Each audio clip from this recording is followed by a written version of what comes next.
मैं हूं स्मिता सिंह और आप देख रहे हैं बातें खेती की, एक ऐसा कार्यक्रम जिसमें हम बात करते हैं फसलों पर। फसलों से संबंधित तमाम प्रश्नों के उत्तर देने के लिए हमारे साथ स्टूडियो में मौजूद होते हैं एक खास मेहमान।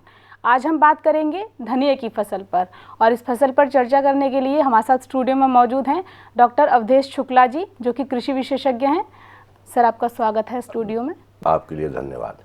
तो चलिए शुरुआत करते हैं आज के कार्यक्रम की और डॉक्टर साहब से जानते हैं कि कृषि में जो धनिये का महत्व है वो क्या है। धनिये की फसल हमें कितनी उपयोगी साबित हो सकती है अगर किसान धनिये की फसल करें तो। सर, धनिये की फसल की अगर बात करें तो सबसे पहले बात आती है मौसम की, जलवायु की। किसी भी फसल के लिए बहुत महत्वपूर्ण होता है कि उस क्षेत्र की जलवायु कैसी है, तो धनिये के लिए कैसी होनी चाहिए। देखिए, धनिये की खेती के बारे में बात करने से पहले मैं एक चीज़ और बताना चाहता हूँ कि धनिये को अधिकांश लोग अपने स्वाद के लिए ही प्रयोग करते हैं, कहीं चटनी के रूप में, कहीं मसालों के रूप में। लेकिन वैज्ञानिक अनुसंधानों के आधार पर धनिये में प्रोटीन और कार्बोहाइड्रेट्स भी होता है, जो कि पौष्टिक आहार में अत्यंत आवश्यक है जी। अब जहाँ तक जलवायु और भूमि का सवाल है, तो इसके लिए जो है मिट्टी दोमट भूमि जो है बहुत उपयुक्त मानी गई है जी। क्योंकि बलुआ दोमट में हम जब धनिया बोएंगे तो उसमें हमको पानी की बहुत आवश्यकता पड़ती है। तो ऐसी दशा में इसके लिए जो सबसे अच्छी भूमि है वो है दोमट, और जलवायु जो है वो समशीतोष्ण जलवायु, ठंडी जलवायु जो है वो इसके लिए बहुत उपयुक्त होती है। चलिए, तो आपको जैसा कि डॉक्टर साहब ने बताया कि दोमट मिट्टी बहुत उपयोगी होती है धनिये के लिए। और अब जानते हैं कि धनिये की फसल के लिए किन किन बातों का खास ध्यान रखना होता है। अगर आप पहली बार धनिये की फसल करने जा रहे हैं तो आपको कौन सी ऐसी ज़रूरी बातें हैं जिनको सबसे ज़्यादा ध्यान में रखना है ताकि आप कहीं कोताही बरतें और आपको कोई नुकसान ना हो। तो सर, अगर कोई किसान है जो पहली बार धनिये की फसल करने जा रहा है, उसे किन किन बातों का खास ध्यान रखना चाहिए। धनिया पहली बार करने जब जा रहा है तो उस पर मुख्य 2 या 3 बिंदु जो हैं उन पर विशेष ध्यान रखना चाहिए। एक तो जब भूमि का चुनाव उसने कर लिया, उसके बाद उसे ये भी देखना है कि हमारी भूमि समतल है कि नहीं। अगर भूमि समतल नहीं है तो उसको समतल होना आवश्यक है और उस भूमि में पानी का भराव ना होता हो, ऐसी भूमि जो है आवश्यक है। सर, कहते हैं कि कई किस्में होती हैं धनिये की, भिन्न भिन्न प्रकार की किस्में पाई जाती हैं धनिये की, लेकिन जैसा कि इंडिया में होता है, भारत में हर कुछ किलोमीटर पर मौसम बदल जाता है। तो अगर कोई किसान पहली बार फसल करने जा रहा है, उसे नहीं पता कि उसे किस प्रजाति का या किस किस्म का बीज खरीदना चाहिए धनिये का, तो उसे किस तरीके से बीज का चुनाव करना चाहिए। देखिए, धनिये में जो जातियां हैं उन जातियों में कुछ तो हैं जो धनिये का दाना के लिए जो है बहुत उपयुक्त होती हैं जी। और कुछ पत्ती के लिए विशेषकर होती हैं। जो देसी जातियां होती हैं उनमें जो है पैदावार अवश्य कम होती है, लेकिन उनकी महक अत्यधिक होती है। जो जातियां जैसे गुजरात धनिया 2 है, ये हमको फोलिएज बहुत देता है, पत्ती बहुत ज़्यादा देता है, लेकिन इसमें जो है महक जो है देसी धनिये की अपेक्षा बहुत कम होती है जी। इसी तरीके से पंथ धनिया 1, यदि हम पत्ती का विशेष ध्यान ना देते हुए और हम उसकी फसल को मतलब पकाने के पॉइंट ऑफ व्यू से अगर हम इसको करते हैं तो पंथ धनिया 1 जो है बहुत अच्छा होता है। और इसमें विशेषकर ये है कि तने को कोई क्षति ना पहुँचे, तो इसमें 1 या 2 बार हम इसमें पत्ती का भी तोड़ाव करके हम इसको पत्ती भी बेच सकते हैं।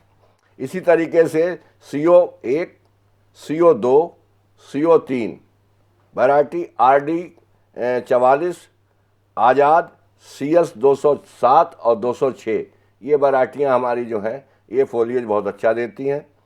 और CG1 और CG2 ये हमारा दोनों काम के लिए हैं कि हम इसमें पत्ती भी ले सकते हैं और इससे बाद में अपना जो है धनिया भी की उपज भी ले सकते हैं। जी, तो जैसा कि अवधेश जी बता रहे हैं, आप नोट करते रहिएगा कि कौन कौन सी प्रजातियां धनिये की फसल के लिए अच्छी मानी जाती हैं। चलिए, आप जानते हैं अवधेश जी से कि जब आप फसल बोने जा रहे हैं, आप बीज बोने जा रहे हैं, तो आपको किस तरीके से खेत की तैयारी करनी है, जुताई कितनी बार करनी है, क्या तरीका होना चाहिए। देखिए, पहली जुताई जो है मिट्टी पलटने वाले हल से करना चाहिए अथवा हैरो से। मिट्टी पलटने वाला हल जो है वह बहुत कम लोग इस्तेमाल करते हैं, क्योंकि ट्रैक्टर फार्मिंग शुरू हो गई है। तो पहली जुताई हैरो से करें उसके बाद 2 या 3 जुताई देसी हल, और अगर देसी हल ना हो, उपलब्ध हो, तो 2-3 जुताई कल्टीवेटर से करें। हर जुताई के बाद पाटा लगाएं और भूमि को समतल बना लें, पाटा लगा करके भूमि को समतल बना लें। सर, बीज का उपचार किया जाता है, बोने से पहले उपचार का क्या तरीका होता है धनिये के? देखिए, आपने बहुत अच्छा प्रश्न किया। बीज का जो उपचार है वो इसलिए किया जाता है कि बीज से ही उसके भ्रूण में रोग के जीवाणु रहते हैं, और जैसे ही अंकुरण होता है वैसे ही वो जो है डोमिनेंट शुरू, उसका प्रवास रोग का शुरू हो जाता है। तो ऐसी दशा में बीज का उपचार जो है वो अत्यंत आवश्यक है। अब बीज का धनिये के केस में जो है उपचार करने में थोड़ा भिन्न है। धनिये को जब बोते हैं तो भिगो करके बोते हैं, तो 1 घंटा जब हम भिगो लेते हैं तो भिगोने के बाद उसको हम एक साया में थोड़ी देर के लिए डाल देते हैं। जब उसका पानी निकल जाता है तब उसके बाद बीज उपचार की जो दवाइयाँ हैं, थीरम, कैप्टान या वावस्टीन, इन तीनों में से जो भी उपलब्ध हो, तो थीरम जो है वो 2 ग्राम प्रति किलोग्राम बीज के हिसाब से, कैप्टान 2.5 ग्राम प्रति किलोग्राम बीज से, और वावस्टीन 2 ग्राम प्रति किलोग्राम के बीज से इसमें जो है इसका उपचार करना चाहिए। तो इसके लिए हम बीज को इकट्ठा कर लेते हैं, और चूंकि वो भीगा हुआ होता है, हल्का सा उसमें मॉइस्चर होता है, तो उस पर हम दवा डालते रहते हैं और उसको हाथ से चलाते रहते हैं, तो इससे बीज जो है के ऊपर ही वो सब जो है चिपक जाता है। उसके बाद ही बोना चाहिए। बोते समय इस बात का भी ध्यान रखना चाहिए, हमने बीज को साबित बो रहे हैं अथवा उसके 2 टुकड़े करके बो रहे हैं। तो यदि हमने उसका बीज का 2 टुकड़ा किया है बीज, तो उसको जो है फिर हमको 1 घंटा तक जो है भिगोने की आवश्यकता नहीं है। उसमें हल्का सा छींटा लगा करके, हल्का सा मॉइश करके, और उसके बाद उपचार कर लेना चाहिए। सर, जैसा कि धनिये के साथ होता है कि इसकी खेती किसी भी महीने की जा सकती है, लेकिन सबसे ज़्यादा जो फसल अच्छी पैदावार हो सकती है वो कौन सा महीना ज़्यादा अच्छा माना जाता है? देखिए, अक्टूबर से लेकर के दिसंबर तक जो है धनिया बहुत आसानी से उगाया जा सकता है। और अक्टूबर से दिसंबर इसलिए कहा गया है कि अगर बहुत बड़े क्षेत्रफल में धनिया का कोई किसान खेती करता है तो वो अक्टूबर से बोना शुरू करे। जैसे मान लिया उसको 10 बीघा में अगर करना है तो 10 बीघा को वो जो है 5 जगह अपना डिवाइड कर ले, और उसको थोड़ा थोड़ा करके हर 15 दिन के इंटरवल पर अगर बोता चला जाए अक्टूबर से लेकर दिसंबर तक, तो उसका ये एक बराबर उसको निरंतर उसकी फसल भी मिलती रहेगी, और उसको जो है समय समय पर उसको लाभ भी प्राप्त होता रहेगा। तो जैसा कि अभी आपको अवधेश जी ने बताया कि धनिया 12 मासी फसल है, कभी भी उगा सकते हैं, लेकिन अक्टूबर से दिसंबर तक ये ऐसा वक्त है जब धनिया की फसल पैदावार अच्छी देती है। डॉक्टर साहब, अगर ऐसा हो कि बीज बोना है तो पौधे से पौधे की दूरी क्या होनी चाहिए? बीज बोने का इसका कोई खास तरीका होता है? देखिए, एक तो ये परम आवश्यक है कि वो लाइन में बोया जाए जी, और अन्य फसलों की अपेक्षा इसको जो है 3 सेंटीमीटर की गहराई पर ही बोना चाहिए, ज़्यादा गहरा इसको नहीं बोया जाता है।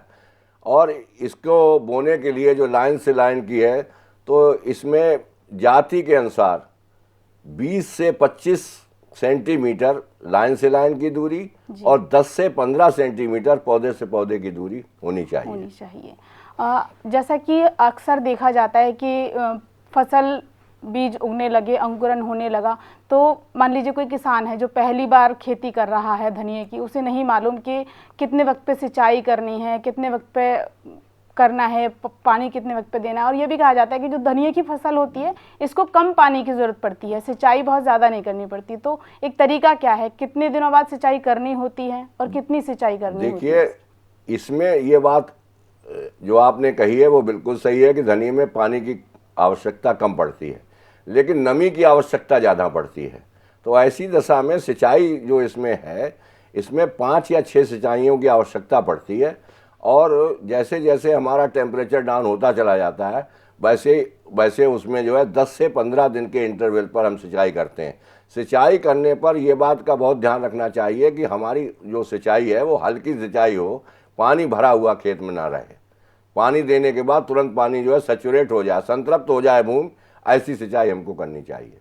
तो बहुत अच्छी अच्छी बातें अवधेश जी आपको बता रहे हैं कि कैसे करनी है आपको धनिये की खेती। अगर पहली बार धनिये की खेती करने जा रहे हैं तो कागज और कलम लेकर बैठिए, जो जो ज़रूरी बातें हम आपको बता रहे हैं सब नोट करते जाइए। अक्टूबर से दिसंबर का महीना इस फसल के लिए बहुत अच्छा होता है और क्या क्या ज़रूरी बातें हैं जो आगे आपको ध्यान रखनी है बताएंगे इस छोटे से ब्रेक के बाद। बने रहिए हमारे साथ। अक्सर देखा जाता है कि जो बाज़ार में धनिया बिकता है वो जड़ सहित उखाड़ा जाता है, तो क्या वो तरीका सही है? मान लीजिए कोई खेती कर रहा है किसान सिर्फ पत्तियों के लिए, तो जड़ सहित धनिये की पत्तियों को उखाड़ना क्या ये ठीक तरीका है? ब्रेक के बाद आपका एक बार फिर से स्वागत है हमारे खास कार्यक्रम बातें खेती की में। आज हम चर्चा कर रहे हैं धनिये पर। आपकी थाली के स्वाद को दुगना करने वाला धनिया और कितना लाभकारी हो सकता है आपके लिए अगर आप उसकी खेती करें, तो यही सब बातें हम कर रहे हैं अवधेश शुक्ला जी से, जो कि कृषि विशेषज्ञ हैं।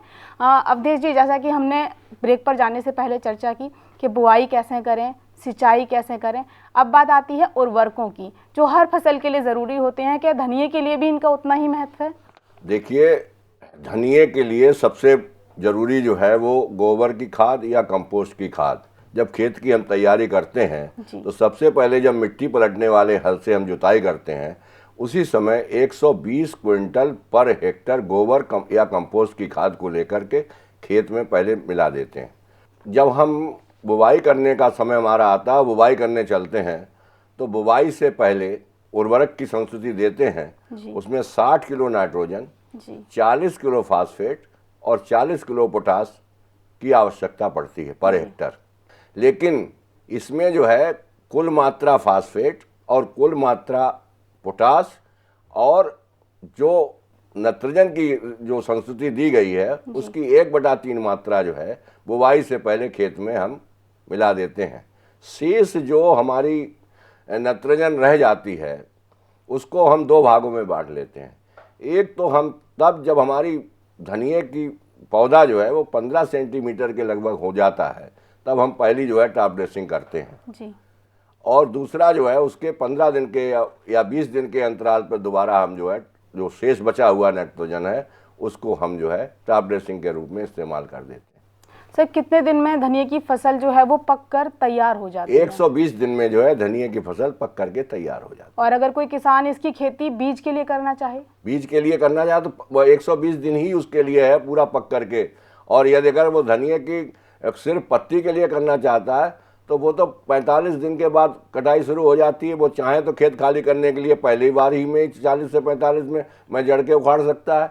तो उर्वरकों के बाद चलिए अब बात करते हैं निराई और गुड़ाई की। निराई गुड़ाई का क्या तरीका होता है वो भी अवधेश जी से बात जान लेते हैं। अवधेश जी, निराई गुड़ाई किस तरीके से की जाती है इस फसल? देखिए, जब पौधा हमारा 15 सेंटीमीटर का हो जाता है तो उस समय हमें ये देखना पड़ता है कि हमारे इसमें खरपतवार तो नहीं है।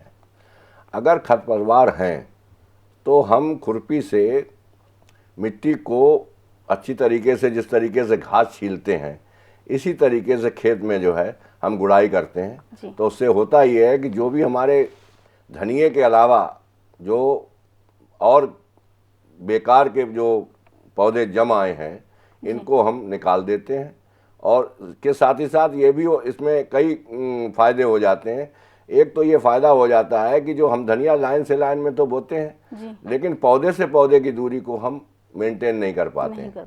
तो ऐसी दशा में जब हम निराई करेंगे तो निराई करते समय जब हम खरपतवार को निकालेंगे उसी समय जहाँ पर धनिया का पौधे से पौधा मिल चुका है, बिल्कुल पास में मिल गया है, उसको हम निकाल करके और पौधे से पौधे की दूरी को भी हम मेंटेन कर लेंगे जी। तो ऐसी दशा में जो है जब 15 सेंटीमीटर का जैसे धनिया का पौधा हो जाए उसमें एक हम जो है निराई उसकी करें, खरपतवारों को नष्ट कर दें और गुड़ाई भी जो है उसकी खरपतवारों की अच्छी तरीके से जो है गुड़ाई कर दें। अगर उसी में ही अगर मिट्टी में दबा दें तो वो खाद का भी काम करेंगे खरपतवार, और नहीं अन्यथा यदि नहीं उसको दबाना चाहें तो खेत के बाहर निकाल करके फेंक दें। धीरे धीरे जब फसल बढ़नी शुरू होती है तो उसमें रोग लगने का खतरा बहुत ज़्यादा होने लगता है। तो रोगों से बचाव के लिए क्या कर सकता है किसान, और कौन से रोग होते हैं जो इस फसल के लिए परेशानी का वो बन सकते हैं सबब? देखिए, सबसे पहले तो इसमें जो बहुत भयंकर रोग है वो है पाउडरी मिल्ड्यू और उकटा जी। ये 2 बहुत भयंकर रोग हैं। और तीसरा रोग जो है वो बिल्ट है। ये 3 रोग मुख्य हैं, पाउडरी मिल्ड्यू, उकटा और बिल्ट। पाउडरी मिल्ड्यू में क्या होता है कि पत्ती के ऊपर सफ़ेद सा चूर्ण जमने लगना शुरू हो जाता है। तो इस पर जब सफ़ेद चूर्ण जमना शुरू हो जाता है तो जो पत्तियां भोजन बनाने की क्रिया, जो सूर्य की रोशनी में, जिसको प्रकाश संश्लेषण कहते हैं, सूरज की रोशनी में पत्तियां अपना भोजन बनाती हैं और वो भोजन जो है पौधे को प्राप्त होता है और उससे पौधा जो है पूर्णतः स्वस्थ रहता है और जब पौधा स्वस्थ होगा तो उसकी उपज भी अच्छी मिलेगी। तो ऐसी दशा में ये पाउडरी मिल्ड्यू जो है वो प्रकाश संश्लेषण की क्रिया में बाधक हो जाता है और पौधा जो है कमज़ोर हो जाता है। इसी तरीके से उकटा जो है, उकटा में क्या होता है कि धीरे धीरे पत्तियां जो है इसकी जो है मुरझाने लगती हैं और पौधा धीरे धीरे पौधा जो है सिकुड़ करके सूखना शुरू कर देता है। बिल्ट में भी जो है, बिल्ट में पौधा जो है एकदम जो है सूखेगा और गल जाएगा पौधा। और इनसे बचाव के लिए किसान को क्या? इनसे बचाव के लिए देखिए, सबसे पहले तो ये परम आवश्यक है कि किसान ये ना भूले कि हमको बीज का उपचार नहीं करना, बीज का उपचार अवश्य करना है। तो हमको जो है इनसे बहुत अधिक मात्रा में जो है इन बीमारियों से छुटकारा मिल सकता है। लेकिन फिर भी यदि उपचार करने के बाद भी किसी अवस्था में, चूंकि जलवायु प्रतिकूल, कभी कभी जलवायु प्रतिकूल हो जाती है तो ये बीमारियां फिर उभर जाती हैं जी। तो हमको जो है 0.3% घुलनशील सल्फर, अगर हमको ये नहीं मिलता है तो 0.6% कैरोसिन का घोल जी। कैरोसिन बहुत आसानी से, कैरोसिन माने मिट्टी का तेल जी। कैरोसिन जो है 0.6% कैरोसिन का घोल बना करके और हम अगर छिड़काव कर देंगे तो इससे हमारी ये बीमारियां जो हैं वो कंट्रोल हो जाएंगी, नियंत्रित हो जाएंगी जी। कीट भी लगते हैं पत्तियों पर, धनिया की पत्तियां अक्सर देखते हैं हम कि खा जाते हैं कीड़े, वो क्या होता है कीट लगना? क्या देखिए, इसमें जो धनिये में जो है वो मुख्य कीड़ा है माहू। माहू के लिए जो है विशेषकर जो है हमारा 0.2% कार्बोरिल जो एक दवा है, रसायन है, इसका घोल बना करके और इसका छिड़काव करें तो हम जो है कीट का उपचार कर सकते हैं जी। तो बहुत अच्छी बातें बता रहे हैं अवधेश शुक्ला जी। जैसा कि उन्होंने बताया कि सबसे ज़रूरी चीज़, जब भी आप धनिये की फसल बोने जा रहे हैं तो बीज उपचार बिल्कुल ना भूलें। बीज उपचार करना बहुत ज़रूरी होता है क्योंकि उसी से आपकी जब फसल बड़ी होगी तो उसका फ़ायदा आपको वहाँ मिलेगा कि जब फसल बड़ी होगी तो उसे कोई रोग नहीं लगेगा। और कुछ ज़रूरी बातें आपको बताएंगे, लेकिन फिलहाल रुकते हैं एक छोटे से ब्रेक के लिए। मुख्य जो है वो 2 हैं, या तो गन्ने में धनिये को बोएं या धनिये में गेंदा लगाएं। ब्रेक के बाद एक बार फिर आपका स्वागत है। आप देख रहे हैं बातें खेती की और आज हम बातें कर रहे हैं धनिये की फसल पर। हमने ब्रेक पर जाने से पहले आपको बताया था कि धनिये की फसल के लिए कौन कौन से उर्वरक ज़रूरी होते हैं, कौन कौन सी खाद और किस तरीके से उसकी सिंचाई की जाती है। और चलिए, अब फसल पककर बड़ी हो चुकी है तो जानते हैं कि इसकी कटाई और मढ़ाई का क्या तरीका होता है। अवधेश जी, जो दाना है वो गोल्डन कलर का हमको दिखाई देना शुरू हो जाए, पीले रंग का मतलब दिखाई देना शुरू हो जाए, तो हमको ये समझ लेना चाहिए कि अब ये जो है कटाई के लिए जो है हमारा पौधा तैयार हो चुका है। अब इसको हम काट करके और एक ऐसी जगह पर ले जा करके इसको रख देते हैं जिससे काफ़ी ये सूख जाए। उसके बाद जिस तरीके से धान की हम मड़ाई करते हैं, बिल्कुल धान का पौधा लेकर के और वो डाल करके, लकड़ी डाल करके उस पर पटकते हैं, इसी तरीके से ये धनिये का भी हम पौधा लिया और उस पर लकड़ी पर, जो पड़ी हुई लकड़ी है उस पर हम मारते हैं तो दाना अलग हो जाता है और उसके बाद जब उसमें से पौधे से दाना अलग हो गया तो उसकी लकड़ी को हम अलग कर देते हैं, जो बाद में जो है वो कंपोस्ट बनाने के भी काम आ सकती है और ईंधन के भी काम आ सकती है। सर, जैसा कि अक्सर देखा जाता है कि जो बाजार में धनिया बिकता है वो जड़ सहित उखाड़ा जाता है, तो क्या वो तरीका सही है? मान लीजिए कोई खेती कर रहा है किसान सिर्फ पत्तियों के लिए, तो जड़ सहित धनिये की पत्तियों को उखाड़ना, क्या ये ठीक तरीका है?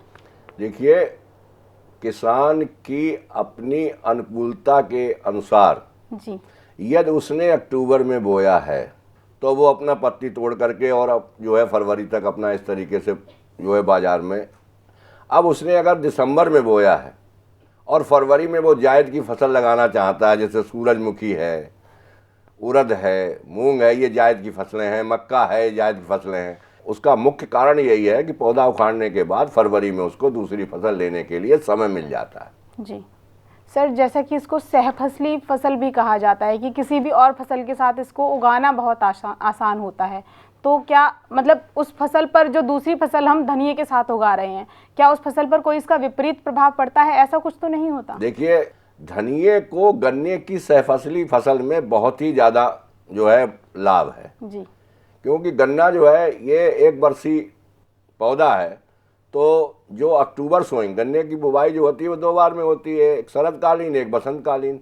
तो शरदकालीन बुवाई भी अक्टूबर में ही होती है गन्ने की। जी, तो उस समय जो है गन्ने का चूंकि 90 सेंटीमीटर का डिस्टेंस रखा जाता है, तो लाइन से लाइन की दूरी में उस समय जो है हम 2 लाइनें जो हैं हम धनिये की डाल देते हैं। पत्ती के लिए जो है धनिया हम बड़े आराम से जो है हम ले लेते हैं। कुछ लोग धनिये के साथ गेंदा की भी खेती करते हैं। जी, तो इस तरीके से ये मुख्य जो है वो 2 हैं, या तो गन्ने में धनिये को बोएं या धनिये में गेंदा लगाएं। जी, बहुत अच्छी बातें आपने हमारे दर्शकों को बताई। अब समय क्योंकि कम है तो कुछ ज़रूरी अहम बातें जो छूट गई हों या कार्यक्रम के दौरान हम उन पर डिस्कस नहीं कर पाए हों, तो कुछ ज़रूरी बातें आप जाते जाते हमारे दर्शकों को बताना चाहेंगे? देखिए, मैं यदि धनिया की खेती प्रथम बार किसान कर रहा है तो भूमि को भी शोधन कर ले। उसके लिए 3.3 किलोग्राम पेंडामेथिलानीन 1000 लीटर पानी में घोल करके और भूमि पर उसका स्प्रे करें। तो उससे क्या होगा कि चूंकि पहली बार धनिया कर रहा है, पता नहीं उसमें कितने खरपतवार होंगे, उगेंगे तो वो खरपतवार नष्ट हो जाएंगे। यानी आज की बातचीत का निष्कर्ष ये निकलता है कि धनिये की फसल यानी कोई झंझट नहीं, लागत कम और मुनाफा अच्छा। अवधेश जी, हमारे स्टूडियो में आए आप और हमारे दर्शकों को इतनी अच्छी जानकारियाँ आपने दी, उसके लिए आपका बहुत बहुत धन्यवाद। आपने मुझे स्टूडियो में आमंत्रित किया, उसके लिए मैं आपका आभार व्यक्त करता हूँ। जी, तो आज के कार्यक्रम में बस इतना ही। अगर इस कार्यक्रम से जुड़े आपके कोई सवाल या सुझाव हैं तो आप स्क्रीन पर दिए हुए पते पर हमें लिखकर भेज सकते हैं। हमारा पता है 302A पोसाइडन टावर ऑफ यारी रोड, वर्सोवा, अंधेरी वेस्ट, मुंबई 400061। हमारा ईमेल आईडी है bkk@greentvindia.com। आप हमें कॉल भी कर सकते हैं। हमारे फोन नंबर हैं 012049800000 और 4980011। अपने टीवी पर ग्रीन टीवी देखने के लिए अपने केबल ऑपरेटर या DTH ऑपरेटर को तुरंत कॉल करें और हमें लिंक भेजें info@greentvindia.com पर।